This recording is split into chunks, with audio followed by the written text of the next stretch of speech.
৮৫০০ mile দূর থেকে হঠাৎ এক চীনা যুবক, গন্তব্য রংপুরের এক প্রত্যন্ত গ্রাম। সোশ্যাল মিডিয়ায় পরিচয়, মাত্র ৩০ দিনের মাথায় প্রেম, আর তারপরই বিয়ে। কিন্তু প্রশ্ন উঠেছে, এটা কি শুধুই ভালোবাসা, নাকি এর পেছনে লুকিয়ে আছে অন্য কোনো গল্প? ঘটনাটি ঘিরে এখন তোলপাড় পুরো এলাকা। চীনা ওই যুবকের নাম মা লিয়াংহুই ইসমাইল, আর বাংলাদেশি তরুণী আনিকা আক্তার। ভিন্ন দেশ, ভিন্ন ভাষা, তবুও এত দ্রুত সম্পর্কের এই মোড় অবাক করেছে অনেককেই। হঠাৎ করে বাংলাদেশে বিদেশি যুবকের আগমন, তারপর বিয়ে, সব মিলিয়ে তৈরি হয়েছে রহস্য। أعوذ بالله من الشيطان الرجيم بسم الله الرحمن الرحيم الحمد لله رب العالمين। জানা গেছে সামাজিক যোগাযোগ মাধ্যমে শুরু তাদের পরিচয়, ভিডিও কলে কথা, তারপর পরিবারকে জানানো। 10 এপ্রিল বাংলাদেশে আসেন ওই চীনা যুবক। মাত্র 2 দিনের ব্যবধানে 12 এপ্রিল বিয়ে। এত দ্রুত সবকিছু প্রশ্ন তুলেছে অনেকের মনেই। আমাদের পরিচয় হয়েছে একটি উইটেক্স অ্যাপসে। তারপর হচ্ছে তার পরিবার এবং পরিজন সবাই আমার সঙ্গে কথা বলে, মানে উভয় পরিবার আর কি ভিডিও কলে কথা বলে। বলার পরে আমার দুই পরিবারেই হচ্ছে মেনে নিয়েছে। নেওয়ার পরে সে হচ্ছে বাংলায় এসেছে। আসার পরে হচ্ছে আমরা বিয়ে করেছি।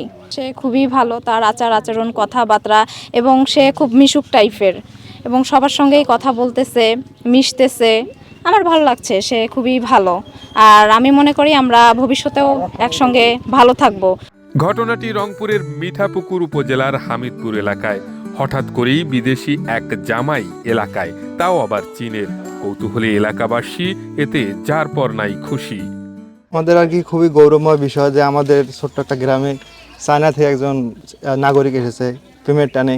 আমরা খুবই আর কি এই নিয়ে আর কি গৌরবিত, পরিবার থেকে এবং গ্রামবাসী সবাই খুশি যে আমাদের এখন চায়না জামাই পেয়েছে। আমরা খুব খুশি, আমাদের গর্বিত যে এই এলাকায় আমরা যে চায়না জামাই পাইলাম।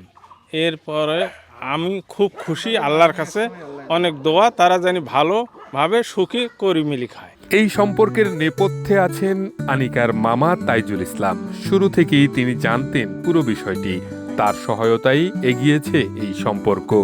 যখন আমি দেখছি, জাস্টিফাই করি যে এখানে সরকারিভাবে তাই আসে এবং যা কিছু কাগজপাতি ওকে করা, বিয়ে শাদির ব্যাপারে যা যা কোর্ট ম্যানেজ করা, এলে যা কিছু করা উনি করছে, করার পরে বিবাহ উনি করছে। যতটুকু পর্যন্ত দেখছি এতটুকু পর্যন্ত আমার খুব ভালো মনে হচ্ছে। আমি দোয়া করি আমার ভাগ্নি যেভাবে বিয়ে শাদী করছে যান সুখীভাবে চলাফেরা করি, খাওয়া পারে, তার জন্যে আমরা দোয়া করি। বর্তমানে আনিকার বাড়িতেই অবস্থান করছেন ওই চীনা যুবক। চলছে কাগজপত্র প্রস্তুতির কাজ। খুব শিগগিরই স্ত্রীকে নিয়ে চীনে পাড়ি জমাবেন তিনি।